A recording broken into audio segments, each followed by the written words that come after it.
Hello guys, ayan, namili na naman tayo ng mga candies.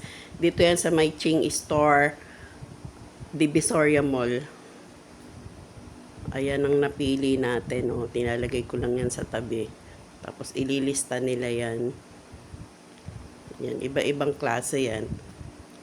Marami na naman silang mga bagong candies, mga uso. Ayan, may kumuha tayo ng spicy chow, candy stone, pizza, at konti na naman yung ating mga candies. Ngayon kailangan natin dagdagan dahil malapit, may pasok na. Today is Sunday.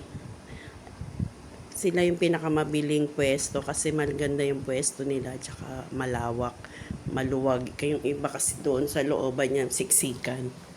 Hindi kagaya sa kanilang ganda ng pagkakaayos, tapos maaliwalas pa, maluwag. Kaya sila yung pinakamaraming customer lagi dyan. Nagbubukas sila 5:30, nag-aayos na sila mga 6 yan, ready na sila, namimili ka na lang. Tagalista ko dyan yung si JB. Ayan yung mga ganyan nila, Wesley. Ang price niya nasa 80 na, 20 pieces. So nasa inyo yan kung bibenta nyo pa yan ng 5 piso sa is. Sa akin kasi 6 pesos na yan. Pero meron pa rin mga 5 piso. Ayan, malapit sila sa hagdan. Marami kayong pagpipilian dyan. Pumapasok pa tayo dyan sa loob nila. Kasi minsan hindi nila na-display pa yung iba. Ayan, marami kayong pagpipilian dyan. Nabenta na ngayon yan dahil may pasok na. May mga baon na yung mga bata. Kaya paglabasan sa amin, lalo na pag 11:30, labasan ng mga estudyante, pasukan. Yan, dinudumog na naman yung ating tindahan.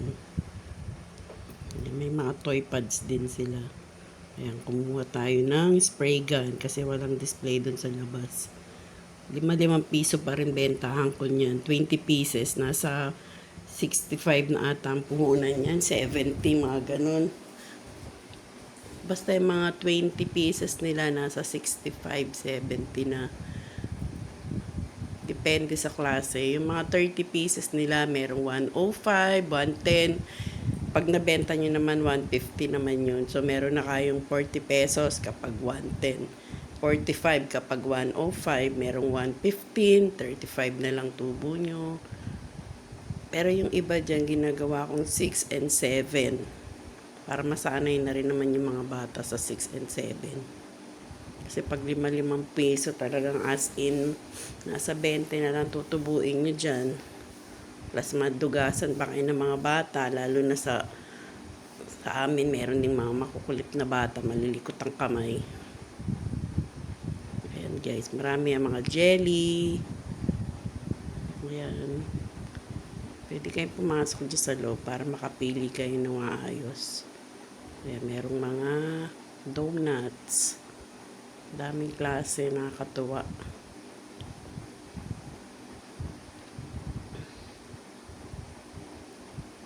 Ayan, merong mga tawag dyan, egg. Tsaka balls.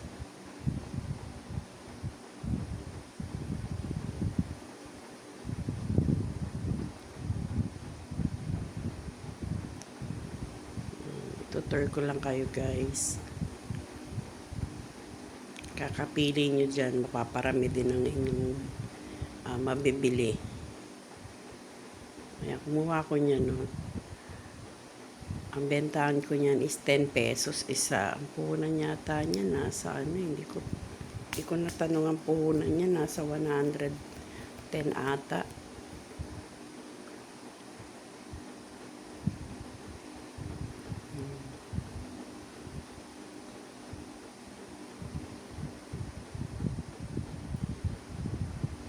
Tataranta naman yung mga bata bukas. Na-display na namin yung pinamili ko dyan. Magandang tignan yung tindahan guys kapag maraming laman. Tsaka marami silang pagpipilian. Sarap mamili dyan eh. Sila yung pinakamaraming customer. Ayan si JB, tagalista ko yan guys. Ayan, 3,610 ang inabot. Isang box lang yan. Minsan umaabot din ako ng